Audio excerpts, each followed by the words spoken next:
Okay, welcome back, or welcome to Ted and Yogi's Pac-12 Adventure. The pod keeps growing, the games keep getting better, and Michael and Ted keep showing up, and we got another guest, second week in a row. Ted, Michael, how we doing? Well, quite an intro. Good. And I'm reeling because, look, the best news I've heard in a while just came out as maybe an hour before we're recording this podcast. The NCAA has officially announced that March Madness will be included with the women's tournament. And I freely admit that I'm at fault for never realizing that wasn't the case until this past year. And thankfully it was all exposed, and that's the right thing to do. So I think that leads into our guest, doesn't it? Yes, I think that it does.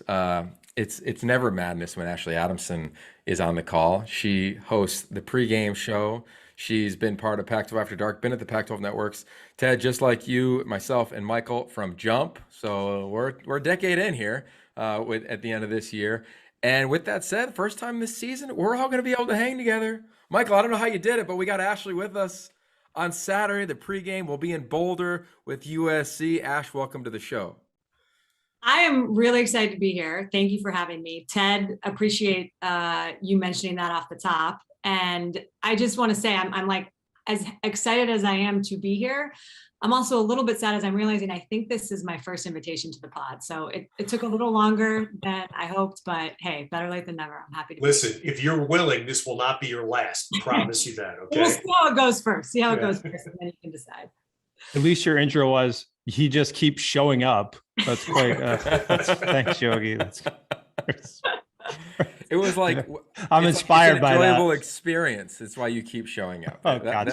Gotcha. Life is showing up, isn't that? Someone told me that one. So very true. You're doing something right. I love it. All right, so Michael, I want to start with you. Actually, we got the pregame show. We have our game.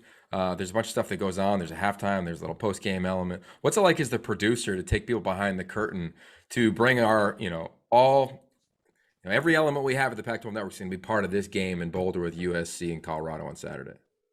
Well, I think the challenge is to try to make it seem like one long show, from the tailgate show to the pregame show to our show. And then the pregame show stays and does some stuff after, which you'll probably be part of, I would assume, Yogi. You'll probably be part a little bit of the pregame show, I would assume, as well.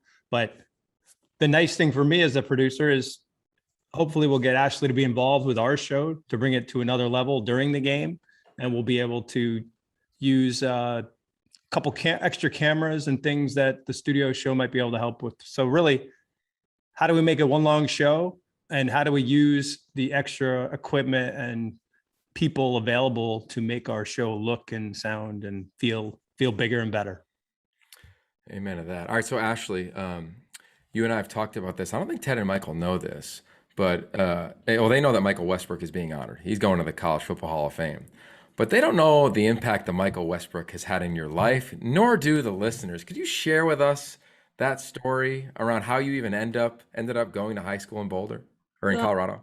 It's funny because I was just talking with our pregame show producer, David Arnold, and telling him this story. And he said, well, we got to get Michael Westbrook on the pregame show, and you got to tell him this story. So basically the shortest version that I can say it is that I was living in Michigan with my mom at the time.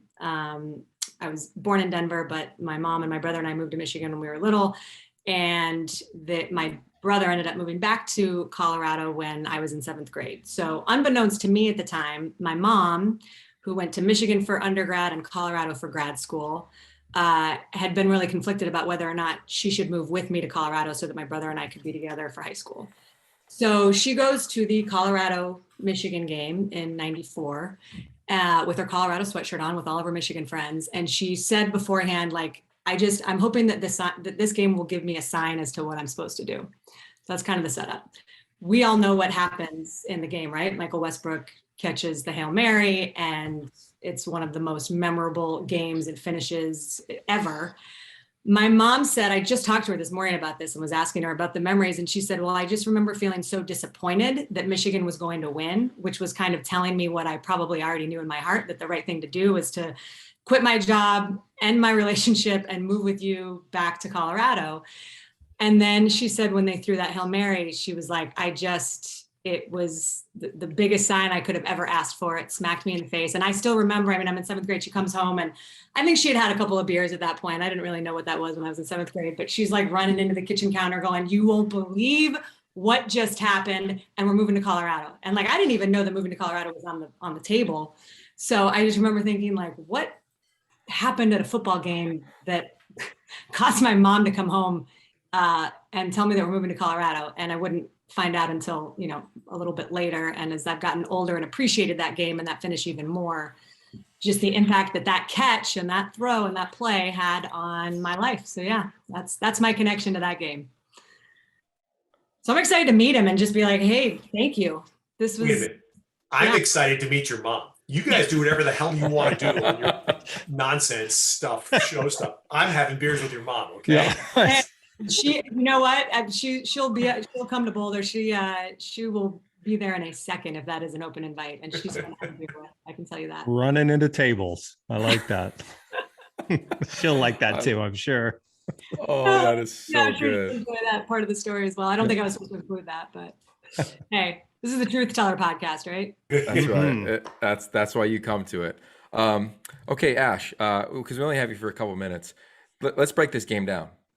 You get into campus. It sounds like your crew is already interviewing Mustafa Johnson later today. Today is Wednesday, the 29th. What goes on in the preparation for the pregame show, and what are you most looking forward to in a game with two teams coming off challenging losses? You know who's actually interviewing Mustafa Johnson today that I just found out? It's Evan Batty, the Colorado basketball player. He's going to do the walk and talk, which I think is awesome. Wow. And that's one of my favorite parts about kind of setting up the week. And, you know, you all know this, but as you talk with the schools, and certainly as the Pac-12 network has gotten older, our relationships with the SIDs and the schools and the coaches and the players has evolved as well. So I think there's a real level of trust there.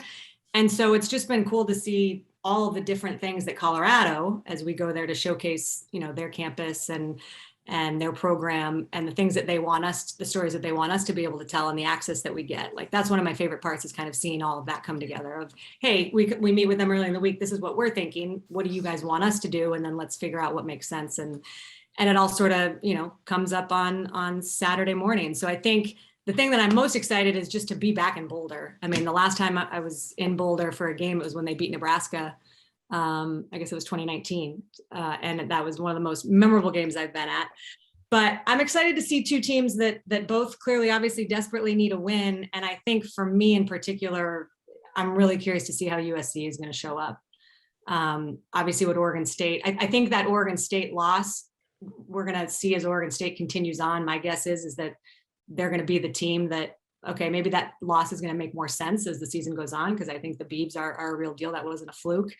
But I want to see USC show up with, like, what are their leaders going to do? What is this offense going to look like? Nick Aliotti's whole thing about USC's offense is that he just feels like it's gotten way too predictable, and that you kind of know exactly what's going to happen, you know, if you watch the play 95% of the time. So I think that's going to be interesting. I'm excited to see Mustafa Johnson back on the field. What a cool story that is. And then, you know, obviously the Michael Westbrook thing and being able to be around him. But yeah, just being back in Boulder as a Colorado native and a Colorado girl, it's one of my most favorite places to get to go to. And the thing, obviously, I'll stop talking after this, that I am most excited about is that for the first time this season and the first time in a long time, I get to be with your guys' crew on the road. So that's 1A, obviously. Amen. Amen to that. I'm a Beaver believer too, Ashley, by the way. I've been touting them for about 2 years on this pod. So I love that. I love that. Yeah, no, I think it was, I mean, that was an unbelievable performance. And I think we'll know more about them each week as it goes on, certainly. But I think that loss isn't necessarily going to look as bad as it maybe feels right now for some people on the USC side. Yeah, it's gonna be interesting. I was just at USC practice yesterday, and Dante Williams he's putting his stamp on the program.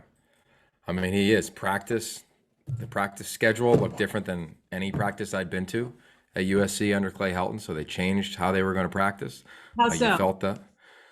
Just the drills, the timing, it was just different. They begin practice with I think they call it fastball, which is like finish stretch. A lot of teams do this, and all of a sudden, boom, you get going.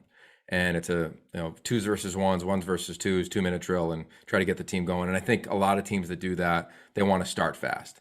And this team has struggled starting fast at times. They've struggled coming out of halftime at times. So I think that is a theme for them as they get going in this ball game. And for Colorado, Ted, you've seen it, right? We saw the Arizona State game over the weekend.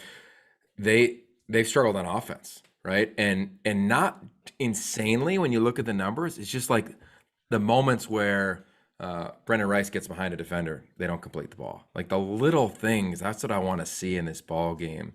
For Ted, as you've prepared for this one, and you look at the Buffs, Carl Durrell coming home, Nate Landman, Terrence Lang, this defensive front, the two corners they have. What jumped out to you in your preparation for this one? Well, I've got to say, guys, I'm glad you guys referenced it, because to me, we buried the headline a little bit. The story of this week is Oregon State. I mean, what they did last Saturday. Thank goodness for USC and their recruiting hopes that was on late night on a kind of a semi-obscure network that maybe not as many people saw, because that was Oregon State ran the ball 51 out of 70 plays. That's extraordinary. So it factors into what I think everybody's been saying here. How does USC respond? Because that's not supposed to happen to USC. That just is not supposed to happen to them. For Oregon State, that's phenomenal. And BJ Baylor emerges. And look, if you're Oregon State right now they're sitting in West Lafayette saying, man, Purdue, man, we spoiled Oregon State CFP hopes. That's what they're thinking. But if you're Oregon State, look, Oregon, we understand is the king of the hill right now in that north, but everybody else is kind of fighting to be the team that has the best shot to knock them off. If I'm in Corvallis right now, I'm thinking, why not us? Why not us? Why can't we get to the Civil War game with I'm sorry, it's not called that any longer. Apologies up north. But we get to the rivalry game with a chance to win that division. How awesome would that be? They beat them last year. Yeah, they beat them last year. And like they had a chance last year to win the North, like with all the crazy math that went on. So I'm with you with, man, this team seems to go so confident. Chance Nolan, Michael, we've talked about him. I mean, how many times every week we're talking about him off the air of what he's done as a third stringer, hanging around, not bailing, and dealing at times last week against Drake Jackson in that front. Amazing what could happen if you don't run to the portal immediately. Amen to that. Hey, by the way, hat tip. Hayden, edit that out. No, but hat tip to the Oregonian. They came up with this, and USC, 46 four-star recruits on their roster. Oregon State, 7, which of course is my annual or maybe monthly reminder that high school recruiting ratings are meaningless. But I mean, that's extraordinary. When you watch that game Saturday night, you see what Oregon State did to USC, and then you realize that difference on the rosters. It's pretty amazing. Yeah, it goes back to, I think, not only development, but and I believe this. There was an article in The Athletic, I think, last week, Antonio Morales, Bruce Feldman combination. And the thing that stood out, there's a lot of things in there, but was like how Nick Saban turns down a dozen 4- and 5-star guys a year. And I look at like Chip Kelly, because those numbers are very similar to LSU, UCLA, if you go to the rankings and the star rankings. And I think for SC, with all the changes we've seen, if you look at the last 5 years of recruiting, it was T. Martin's offense, Clay Helton's offense, Cliff Kingsbury's offense, Graham Harrell's, like just different identities. And we talk identity all the time around here. And I'm really looking forward to when they do make that next hire. What is that identity? And that was the topic on the sideline of practice yesterday. I'll tell you that among a bunch of people that were there. All right. So Ashley, before we let you go, what is the one thing that you hope to see outside of Ted on your set on Saturday in the ball game? Oh, I was going to say the one thing non-ball game that I want to see is Ralphie Six. Like we're going to be set up apparently right next to her. So I'm looking forward to introducing myself to that beautiful beast and seeing what she's all about. The thing that I'm excited to see Mustafa Johnson back. I think that's probably one of the biggest things. And then Nate Landman, we've talked about him, Yogi the Hammer. I'm looking forward to having us all having the Hammer shirts that we can wear post game, because I think that's I can't believe we don't have those already. Ashley, are you old enough to get the joke Hammer Time? Do you know what I'm referencing? Oh yeah, right. that's my generation for sure. Okay, all right. love it. Yeah, I mean, I could wear my hammer pants. I do have a pair of those as well. So, You won't do it. No, we all. dare. yeah. Yeah. No, but I think the biggest thing I'm looking forward to seeing is just Keaton Slovis and this USC offense. Like, let's see, and as well as the defense, after you just mentioned all the things that Oregon State did to them last weekend, how do they look? Can Drake London, he's been the guy. Can they continue to just go? Everyone knows that it's going to go to him, and it continues. He just continues to make catches and plays and is open somehow. So I'm looking forward to seeing them in person, but just how does USC show up coming off of what was certainly a really tough, disheartening loss for that locker room? That's what I'm looking forward to watch. All How right, about you? can't What wait are to you see most it. looking forward to seeing? I can't wait to see Katie Nixon.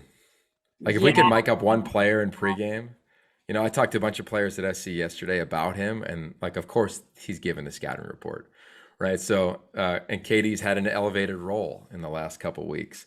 So I look forward to just watching that. You don't see that very often, interconference transfers. We're going to start seeing it, but especially for Katie, the successful career he had at Colorado, that's going to be a blast. Is it And a still going to guy be who- Slovis? Yeah.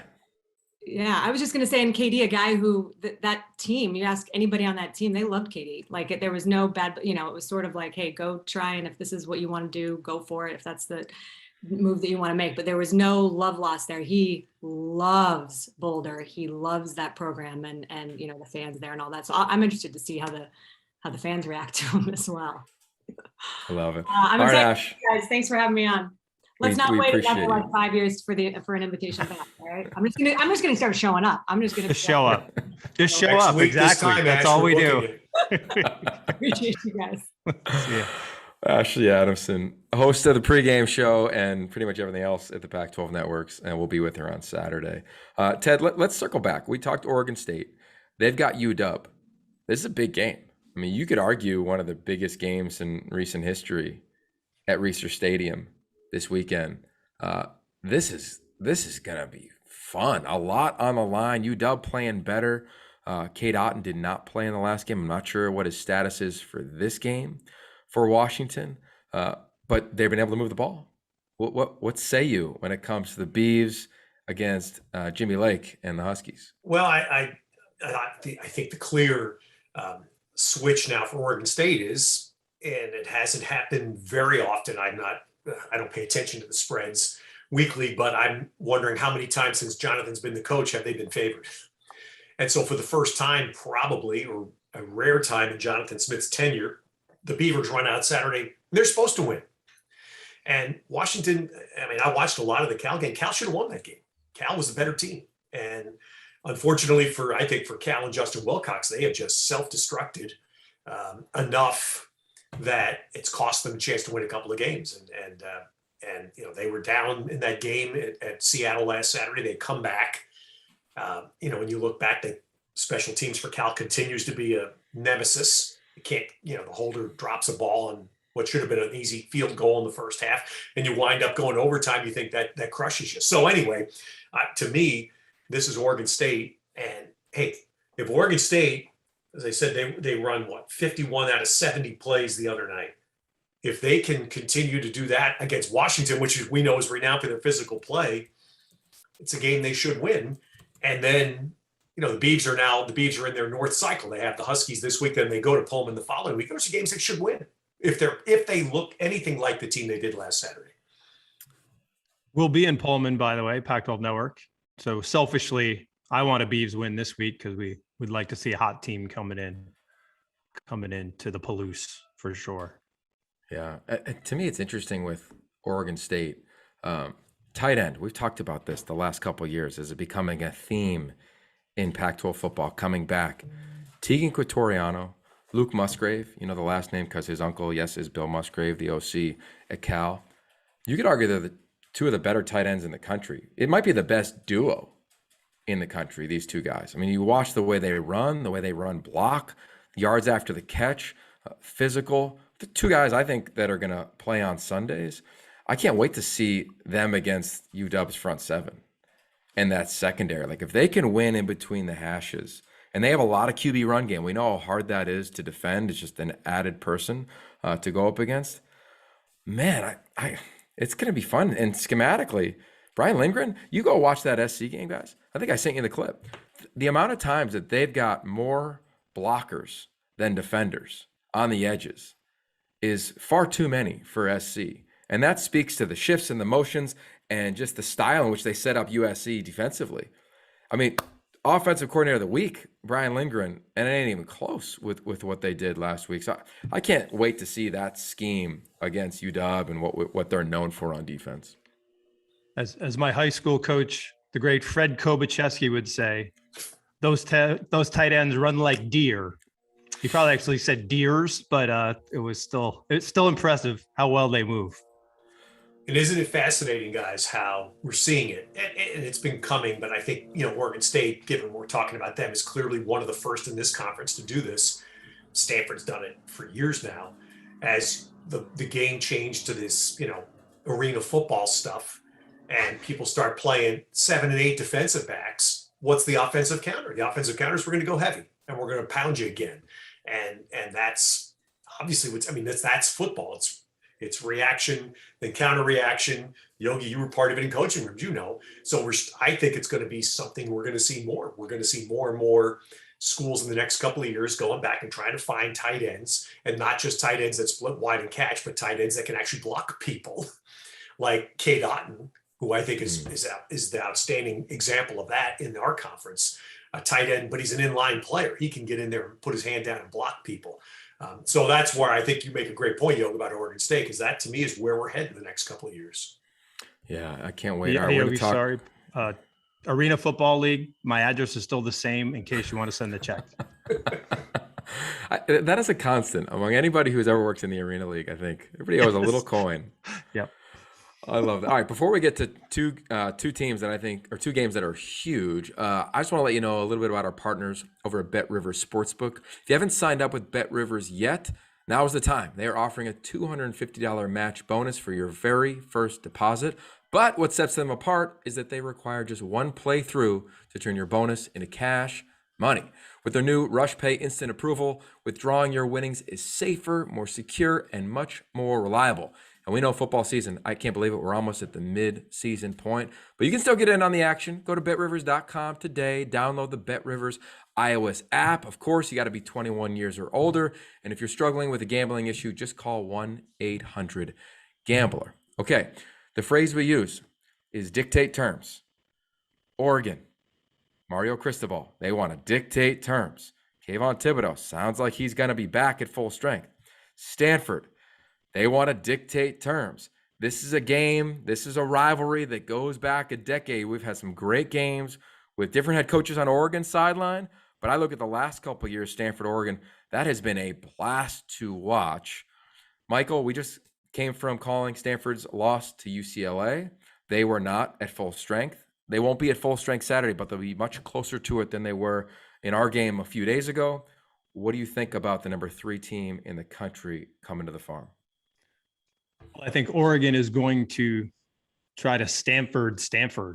And what I mean by that is they are going to do what Stanford used to do, just line it up and win the line of scrimmage and run all over you. And I think if Stanford can't stop the run, the game will be over very quickly.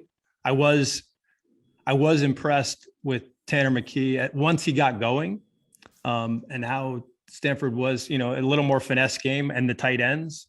So I think if Stanford can stop the run and get the offense going a little quicker than they did last week, I think they've got a chance. But I'm not sure they can stop the run. And I think if Oregon plays with fire that Mario Cristobal is going to have them playing with, I think they're going to run the ball, and I think they're going to be successful on the Farm. Ted, what do you think?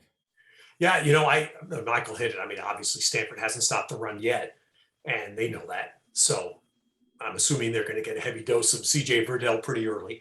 So, all right, can they do that? The best thing for Stanford that I thought we saw last Saturday was explosive offense.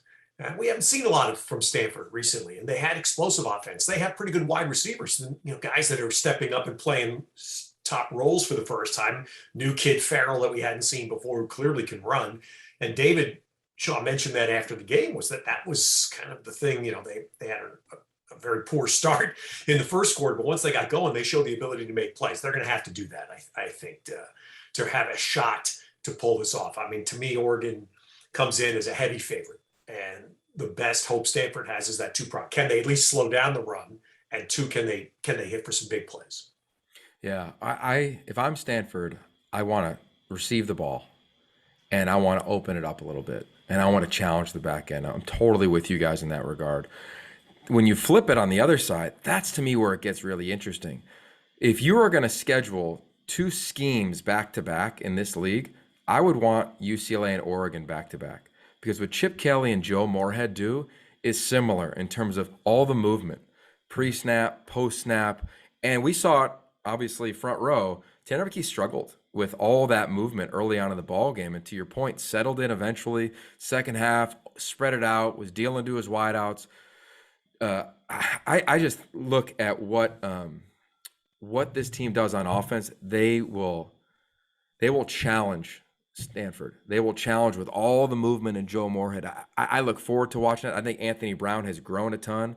I think defensively, Kayvon coming off the edge is in a weird way almost better than watching Carl Jones come off the edge, right? Kayvon Thibodeau looks like a defensive end. You look at the guys that came off the edge for UCLA. I mean, these dudes were, 6 foot, 230, different type of athletes, being able to get skinny against Miles Hinton, be able to get skinny against Walter Rouse and put some pressure on Tanner. So if I'm Stanford, I want to take the ball on offense, see if I can spread you, take some shots down the field. And then when you flip it, man, I can't wait to see how Stanford adjusts to Joe Moorhead, because there were times where they felt like they adjusted to what Chip did. There were times where they felt like, obviously, Chip in the run game got the best of them. But that's going to be fun to watch in this ballgame with the number 3 team in the country. Yeah, and you guys know this. I mean, we've seen Stanford enough to know they're not going to let Kayvon Thibodeau. If Kayvon Thibodeau plays the full game, if he's 100%, they're not going to let him dominate. They will have their heavy packages in. They will have help, chip blocks, tight ends, extra, whatever they need to do. They're not going to let Kayvon Thibodeau dominate. Yeah, it's going to be a fun game. I mean, I won't be blown away if it's tight late. And I think for Oregon, the message. You look at them last week, they're up 24-7 and rolling with 10 minutes left in the second quarter. And all of a sudden we land in LA after our game, Michael, and we're like, what is going on here? You call me on my drive home and it's like, this game is tight. And I think they've got to start to put teams away when they have that opportunity to go do it, because it's too challenging in this league. Someone will get you. And I do think they have a mulligan because they've got the best win as of now in the country, I think, in non-conference play. But this league's going to be too hard. Somebody's going to get the best of you. And for the Ducks, they get a bye after this, which I think is perfect timing for them to reset before they get a short week and play Cal on a Friday, then come to UCLA, and away they go with the rest of their schedule. Okay, a night game. Obviously, Arizona State. The Bruins playing again at night, FS1, 7:30 Pacific at the Rose Bowl. There's a lot to talk about in this game because Arizona State, in spring ball, when we were there, and Michael, what was it, some point in April, we're thinking this is a CFP sleeper. And then all the off the field stuff happens. Then all the on field stuff happens, with penalties over the course of the early portion of the season. Last week against Colorado, their best game, most efficient game. We've seen UCLA twice. We've seen ASU once. How do you think this shakes out? I think it might be as simple as who plays better, Jaden or DTR, because I think otherwise they're pretty well matched up. I think the other thing is that, the undisciplined play of Arizona State has cost them a few times this year. And if they can clean that up, I think Jaden been playing better. I think at this point, all the off-field stuff is probably in the rearview mirror a little bit, at least mentally right now. And I think both these teams are extremely fired up for this game because they know this game is a turning point in this season. And one of them is going to continue on an upward trend, and one of them is probably going to continue the other way. So I think it's a huge game. I think the quarterback that performs better is the team that will win. I love both the quarterbacks.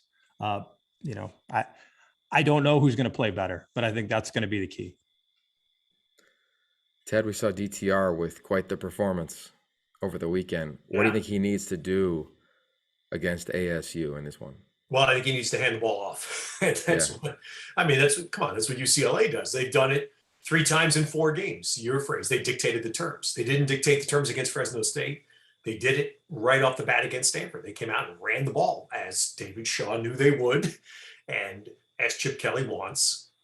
And so I assume, UCLA's front, I mean, they're a little bit defensive front. They've had 2 big losses now. We know Lele hasn't played at all this year, another injury during the season now. So can they at least slow down Charbonnet? And I was intrigued, and I don't know what you guys read into this. I'm not sure what to read into it, that last Saturday, Charbonnet was probably, 3/4 of the workload?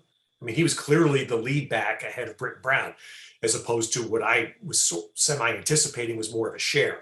I don't know if that's going to be the UCLA formula going forward, but either way, to me, that's this. If UCLA comes out and dictates, then Thompson Robinson doesn't have to win the game for him. He can pass when they want to pass, which is when DTR has been his best. Yeah, I think we're going to see top 2 running backs, you could argue right now in the league, at least in the South, in Rashad White and Zach Charbonnet in this game. I think both teams are going to try to run the daylights out of the ball. The thing that I would be talking about a ton, I'm not sure who's calling it, but if I was calling this one, we would be talking about how does Antonio Pierce, the DC, adjust to Chip Kelly in game? Because Chip is a guy who's going to give you certain formations, certain motions, certain looks, certain types of action from the quarterback, certain pulls from his offensive lineman early on. And he's just going to check that away. He and Justin Fry and say, okay, you played it like this. How are you going to play it next time? I wouldn't be shocked if we saw Chip Kelly run similar plays multiple times in this game and force Arizona State to adjust. And I can't wait to see the adjustment. Antonio Pierce, his first full year calling defenses. I look at the Arizona State. This is not to disparage any of the OCs they went against. Southern Utah, UNLV, BYU, Colorado. Chip is probably the most skilled out of all of them, at least historically, if you wanted to look at it in game. I cannot wait to watch that. So that's storyline 1 for me. And then storyline 2 is the kids coming back to LA. And we see it all the time. You come back to LA, Jaden's from LA, Jack Jones is from LA, Merlin Robertson, Darian, but all the guys are from LA. A lot of this roster. How do they handle that emotion early on in the ballgame? Is it a personal foul? Is it chippiness? That's the stuff, Michael. In pregame, we'd be talking about it. Hey, what's it like on the sideline, midfield? Is there any jawing? What I'd be looking for is, and stunned if Arizona State doesn't start with 8 guys in the box and says, we're not going to let you beat us with the run. You're going to have, because that's what Fresno State did. So that's why I say I think DTR has got to do something, because if he doesn't, the run game isn't going to work, because they're going to just load up the box and limit the number of plays and try to follow the Fresno State formula. So we shall see. Here's the other thing I wonder about. And it's just the truth for Arizona State. Can they play with discipline? They hit Colorado's guy late a couple of times in the first half, took the flags. We've seen this before. So if Thompson Robinson, we don't know, but we know he's practiced. But what is the after effect of what appeared to be an injury at the end of the Stanford game? Are they going to test him early and hit him, even if they get a flag or 2? They've done it. So I'll just be interested to see how Arizona State plays that way. Yeah, there's a lot of intrigue. I can't wait for our game, and I'm pumped that it's at 11 a.m. Pacific to fly home to watch this game. We'll be glued to every snap. All right, the final game on the Pac-12 slate. It's at 2:30 on the Pac-12 networks after our game. Washington State and the Cal Bears. It's at Cal. We talked about Cal a little bit earlier. I want to talk about Washington State. Number one, so happy to hear that Brandon Gray is stable, involved in a gunshot wound over the weekend. So thank God that is okay. And here we are on Wednesday. I hope there's even better updates later in the week as you listen to this. When I go to the field for Washington State, I'll tell you what, fellas, when I watched the Utah game, I didn't realize it was as close. I didn't realize that Wazoo had a chance to go up 14-0 in the first quarter. I had no clue it was as close as it was. I mean, it's 17-13 with 4 minutes left in the game, and then Clark Phillips has the pick 6 to make it 24-13. Washington State had every chance to win this ball game. So I'm really excited to watch them play. Of course, we have them the following week, but I don't think Washington State is incredibly reflective of their record this year. Obviously, we know what happened in the SC game with 40 plus unanswered points. But there's moments where they look good. They look, above average. So I want to see what type of team shows up heading back to Northern California, where Nick Rolovich is from. And so I'm looking here because that would say, I would say the same thing about Cal so far. Yeah. I'm going to give Jeff Ferrato a hat tip here. So Cal has 6 possessions of at least 43 yards against Washington, right? They moved the ball. Chase Garbers played well. 4 of those 6 possessions ended with either turnovers or a missed field goal. And that's the stuff. So if Washington State, they're going to go on the road, obviously, and have to try to slow that down. Can they slow down Garbers? And Cal's offense, for the most part, has been pretty good so far. So I would watch it. At least to me, this is a game where, to me, if I'm Cal, this is the week. This is the week we have to show something. They have 1 win. It's against Sac State. They need to beat somebody. And we're at home against a team that's down a little bit. We need to beat them. And that, I know it's easy to say, but to me, that's the way I'm looking at this game from the Cal viewpoint. Both these teams seem to parallel the narrative we've been saying about Oregon State for the last couple of years, that close in it, but can't seem to get the win. And, the Beavers have turned that around, and hopefully one of these teams is going to have to turn it around that week. And selfishly, I hope it's Washington State, because I like a little bit better story going into Pullman. So that's a TV mind, but I think I think both these teams have some doubts, and hopefully one of them can get them worked out a little bit this weekend. Yeah, I'd agree with that. And to round it out, Arizona and Utah have byes. Both need them for dramatically different reasons, as you might imagine. Okay, before we get into the humanity moment of the week, I just want to let you know about the Field of 12 Media. Hopefully you know it by now if you've been listening. If you're a new listener, we appreciate it. But it's a brand new podcast and digital media network covering college football by people that know it best. It's brought to you by Shoot Your Shot Productions. They are the folks behind the Field of 68. So what is the Field of 12? Well, it gives you insight into the game we all love by the people who have lived it in one form or another. So in the Big 12, Trevor Knight and Bryce Petty, they are going to figure out what's going on at Oklahoma offensively. Spencer Rattler got booed in their most recent game last weekend. That's interesting. Joshua Perry, Christian Hackenberg, they have the Big 10 on lockdown. Ohio State, they get a big win. It was a little early scare there. Max Starks, Clint Sterner own the SEC. Big matchup, Lane and Nick Saban. We got Ole Miss and Alabama this week, and that'll be a fun one. We have Harry Douglas and Cody Sensenbaugh on the ACC. Pitt trending up, Clemson and trending down, maybe. And of course, we'll be here every week to be your go-to source from the Conference of Champions. And we may have a team in the playoff this year in the Pac-12. Oregon, to me, they look like the number 3 team in the country, not just de facto based on what other teams are doing. So check out the links below for the rest of our shows. The Field of 12, where college football happens. Michael, this is the part of the podcast where the humanity moment of the week happens. Take it away. Well, I'll just get right to it. In less than 4 years, we've lost 3 Pac-12 players to gun violence: Tyler Helinski, Ty Jordan, and now Aaron Lowe. And I'm not going to pretend that I'm going to have anything to say that's going to convince anyone anything about their feelings about guns. But when I was looking up some numbers, I was stunned by this.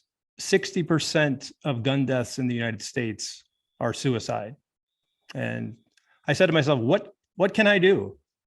So, and I suggest everybody do this. I went to Helinski's Hope and I donated, and hopefully that will at least help with one aspect of this plague in our country. And, speaking of what can you do, which was kind of what I was going to talk about earlier. Now I think we covered a little bit, but we need to take note about what Stanford did this weekend with Set the Expectation. It's a fantastic program. If you don't know about it, I'm not going to be able to do it justice. Settheexpectation.org. Basically, it addresses maybe the most interesting quote I've heard in a long time that I heard on Friday from David Shaw. And this is what he said: at most schools, the football team is the most hated organization on campus.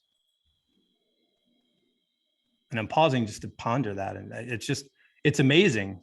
And it's perhaps a little bit of entitlement, and perhaps, there's various reasons for that, but the football coach recognized that and said that was pretty powerful to me. So like I try to do with Alinsky's Hope, the team's trying to do something about it. And they had Brenda Tracy, who runs Set the Expectation, which is basically an attempt to stop sexual assault on campus. And the way they do it ultimately is everybody makes a pledge, and you don't pledge the team. You're not in trouble if you violate the pledge. The pledge is to yourself, holding yourself accountable. And I think that's the key to why this works and why this is a fantastic program that, again, I'd encourage everybody to go to that website, settheexpectation.org, and take a look and see how you can help. And I guess I'd close with, as much as what David Shaw had to say, his quote disturbed me. The one from Tanner McKee gave me a little bit of hope. And it should be the goal for all organizations on campus. He said, "We're trying to change the culture. And what I want is when people see the football team at a party or an event on campus, they say, the football team is here. This is a safe place."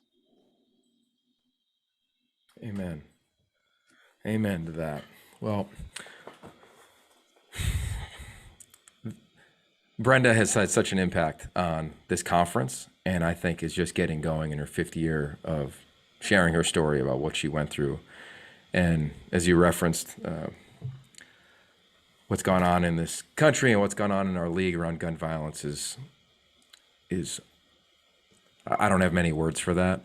I know collectively for us, to the Utah family, our words are, we're here for you. We love you. The passing of Aaron Lowe, tragic, so sad.